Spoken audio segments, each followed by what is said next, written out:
Well, folks, thanks again for tuning in today in Canada and the U.S. and for the increasing numbers of you who are watching or listening to Day-to-Day Stockwell Day in the news and giving you headlines and some of the insights behind the news that you're not going to get from mainstream media. Lots of stuff going on today. Hang on tight as we go through this. My hopes for the pipeline project in Canada, which was announced by the Prime Minister and also the Premier of Alberta, Danielle Smith. I've been saying for the last couple of days that I'm a little bit on the pessimistic side that it might be successful because we've got the banks coming out saying, they don't think they're going to be lending the billions of dollars they're going to be required if there's uncertainty coming from First Nations group, especially in British Columbia, who seem to be turning down the opportunity for generational wealth and huge opportunities by opposing this pipeline. However, in the news today, you're going to see a little ray of hope. Maybe there can be some progress. Dave Lamouche is head of the Métis First Nations in Alberta. That's 8 Indigenous groups, Métis groups there. And he has said very strongly he wants to work with the Premier of Alberta, work with the Prime Minister, and see the pipeline, this second pipeline that's so needed to get desperately needed energy projects and natural gas, refined oil to countries like China, which is still overly reliant on coal, countries like India, as I've said before, which continues to burn things like cow dung, and also to break the grip that the Russian leader Putin has on Europe by forcing Europeans to buy his oil and gas. So in fact, you've got European nations financing the war against Ukraine. And a big part of that is because they just don't have the refined energy projects that could help, and Canada does. And we're being very short-sighted, in my view, in terms of not seeing this go ahead. But a glimmer of hope, as the head of the Métis Nation is saying, look, if we partner and take a major stake in this pipeline, we are going to benefit our First Nations groups, our communities for years to come. We could become totally self-sufficient. We could handle and fix the water problems that so many of the First Nations group have, education, job opportunities. And so we wish Dave Lamouche well as he speaks to other First Nations group. And I'll wish Prime Minister Carney well as he speaks to the Assembly of First Nations that's meeting in Ottawa this week. Please, folks, lift your vision a little higher, as we like to see, and see the great possibility. And at the same time, keep in mind, with refined oil and gas products coming from Canada, emissions around the world, CO2 emissions, will become lower, not higher. So let's see and hope that that moves ahead. The RCMP has just announced that they are going to be moving away from the use of most of their drones, because most of their drones come from China. RCMP has in active use right now about 975 drones across the country, in which they should be using, of course, breakthrough technology, which can help in crime control. And they are getting rid of or shutting down the use of about 80% of those drones, other than for using them for traffic purposes and other things, but not for sensitive reasons. And I think that's a good move on the part of the RCMP. As you know, we've even got concerns that product made in China, like these little electronic AI-controlled dogs, these little fluffy dogs that are being sold massively over Christmas. There's even concern that there might be listening devices in those little dogs from China. I don't know if there is, but certainly it's a risk with using China-based drones on security issues. And there's also in the mention here, the RCMP says, so they will be pursuing the drones that are made. They'll be looking at drones from the US, from Belgium, and from France. This is an area where we can't just, buy drones from Canada if they're not the best drones. Drones can be tested. There are ways in which you can see which are the most capable, and if those are Canadian-made ones, then by all means, let's purchase them. So good to see the RCMP moving in this direction away from reliance on China. But one thing I noticed, they say they'll look at drones from Belgium, they're going to look at drones from France and from the US, but I don't see Israel on the list. And the reason I raise this is because when I was Minister of public safety, I made a point of making sure our officials were dealing with Israeli officials in terms of drone development. Now, this was back in the mid-2000s, 2006, 2007. And of course, nobody has to be more reliant on drones probably anywhere in the world for their very existence than Israel. They have the top defensive capabilities in the world. And I'm asking the question, why is Israel not on the list? Did their drones, do we look at those? Are they too high priced? Are they not as capable as, let's say, a drone made in Belgium? I somehow have my doubts about that. Nothing against the good technicians in Belgium, but we should be applying some pressure saying, why are you not looking, RCMP, please also look at drones made in Israel. The federal government is rejigging the tax structure, they say, and they're going to try to make taxes a little less burdensome, but I don't see it in the numbers. The tax code is still incredibly complex. It is so complex that I can tell you, even when I was Minister of Finance in Alberta, the tax code is so complex, any malicious government could actually prove that almost any citizen was somehow and somewhere in violation of the tax code. It's so difficult. But one of the areas where we could be sending a little ray of hope and incentive to workers in the minimum wage category. Do you know, if somebody's working at minimum wage and they're out there and they're going to work every day, and I calculated this based on the Ontario minimum wage. At the end of the year, if someone's working 40 hours a week at minimum wage and getting 2 weeks off, working 50 weeks per year, they are still going to be taxed $6,300. And I say to the federal government, let's ease off on people working at minimum wage. They're already carrying enough weight and enough financial burden. Do we really need their extra $6,300? Now, some of that is reduced in terms of if they have exemptions applied to them, if they're married, if they have kids and whatnot. But let's give those folks a break. Why not tax exempt people working at minimum wage, get them into the workforce? Just think of that, $6,300 more for someone on minimum wage, what they could buy for themselves, for their kids. They could even take a nice holiday at that kind of money. Give that a second look, federal government. Ease off on those low income workers and congratulate them for working rather than punishing them more. Right now, today in Las Vegas is the start of the Amazon Web Services, their annual reInvent conference, where incredible amounts of AI developed products are going to be on full view.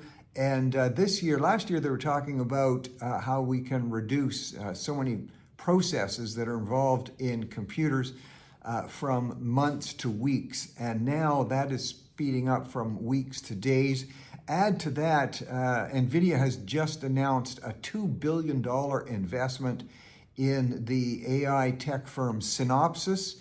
And they are saying with that investment, certain processes in terms of code and in terms of developing program right now that takes weeks, that used to take months, that used to take years, they're saying with their investment in Synopsys, some of these processes are going to be reduced to merely hours. Folks, things are literally moving at the speed of light. In most cases, this is good news. So keep an eye on the development there with NVIDIA and that investment in Synopsys. At the same time as these incredible displays of what the massive benefits can be with AI-powered equipment, we have the United Nations coming out with their usual dreary report. And you know what they're saying? They're saying that we should back off on all the AI stuff because why? Underdeveloped nations are going to be even falling further behind if they don't have AI. And isn't this terrible that there's going to be a gap? I wish the UN would focus on why, in most cases, we have so-called underdeveloped nations. What is the reason that so many nations stay annually, perennially, consistently poor? And if you look at it, you'll see largely it's their economic systems. They are socialist driven. They are programs that do not encourage work, that do not encourage moving ahead, that tax very heavily, even heavier than Canada and the US. on people who are moving ahead. Most of these countries that consistently stay behind are corrupt regimes. Their officials taking huge amounts of UN money that is given to them and spending it on themselves or filing it away in their own accounts. And I realize this may sound like a bit of a broad brush, but when you look at these nations that are consistently, as we say, in the poorhouse, it's time the UN put a little pressure on them and say, you know, how about your system of democracy? Why is it failing? How about the fact that you're using socialist economic processes that are proven to impoverish people? So I'd rather see the UN focusing on the reasons why there is poverty every year in the same nations and why some nations seem to move ahead. Well, talking about moving ahead, I see our Wayne Gretzky, who is Canada's still acknowledged as probably the greatest hockey player who ever lived. Certainly, I would put him up there. I've had the chance to see him play. I've had the chance to see the more ancient, a lot of our young people won't know this, but Maurice Richard, the Rocket Richard, had the chance of meeting him when I was a kid, had the chance a number of times meeting Wayne Gretzky. And Wayne is getting beaten up again by Canadians or Canadian media. Why? Because he went golfing with Donald Trump. You know, Canadians can be, look, I'm a proud Canadian. Canadians can be so small-minded. They're mad at Wayne Gretzky, at least a good percentage seem to be, because he's golfing with Donald Trump. Give it a break, folks. We've got the greatest hockey player in the world. He's able to talk and speak to the most powerful person in the world. Ease off, Canadians. And maybe in this regard, we should be a little more like the Brits, because on the same day that Canadians are criticizing Wayne Gretzky for golfing with Donald Trump, we've got stories out of the UK. We've got Elton John, who is praising Donald Trump and saying he likes the fact that Donald Trump has even come to his concerts. He calls him a friend. You'll probably remember a few years ago, the first time that Donald Trump met with the corrupt dictator of North Korea, Kim Jong-un, and he called him Little Rocket Man. And then the media went rushing right to Elton John, of course, who is the original Rocket Man, and said, what do you think? Isn't this terrible that Donald Trump has taken that nickname, which is given to you, and applied it to this corrupt dictator?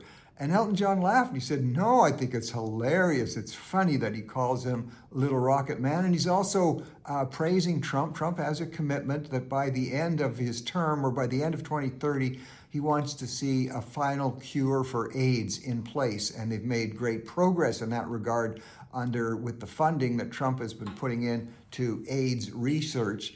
And we've got Elton John praising him for that. And there's not a word of protest by the Brits, by people in the UK saying, isn't this terrible? Elton John is calling Donald Trump a friend. Hey, Canadians, let's at least rise to the level of acceptance from our British friends and back off on the criticism on Wayne Gretzky. And I just say, go Wayne, go. You're doing great. And I hope also that you are beating Trump at golf.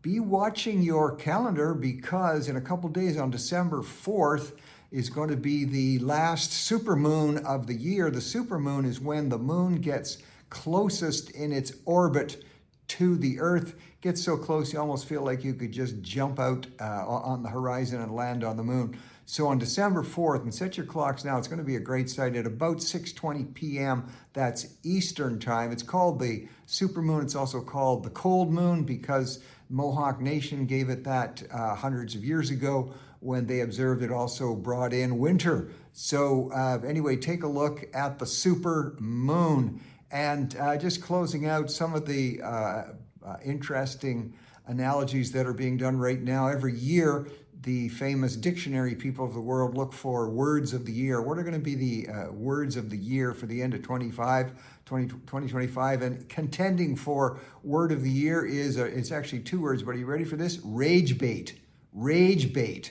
That's where people purposely go online just to stir up rage, and it's become such a common term. It could be number one term of the year for 2025. Talking about people who know how to use the internet. Great story coming out of the from Lambert High School in Atlanta, where a group of science students took a project to the Paris International Student Fair, and they had developed a process of gene editing. And we're not talking about Sweeney's genes here, we're talking about true genetic development. A gene edit machine called CRISPR. They were applying it to, is there a possibility to figure out the reasons for Lyme disease? And just recently, because there are scientists from the top companies in the world and health companies in the world, this project came to their attention, and they are taking it and using it, and I'm sure they'll be paying those students from Lambert High in Atlanta. They said this is breakthrough stuff that these kids have come up with and could lead to a real breakthrough in Lyme disease research. So in a time and a day when we're criticizing the teens for, being all about me generation and just stuck on their machines all the time, here's a group of teens who stuck to the machines and breakthrough for people suffering from Lyme disease. Think about that as you go through the day. Thanks for tuning in. We'll see you tomorrow.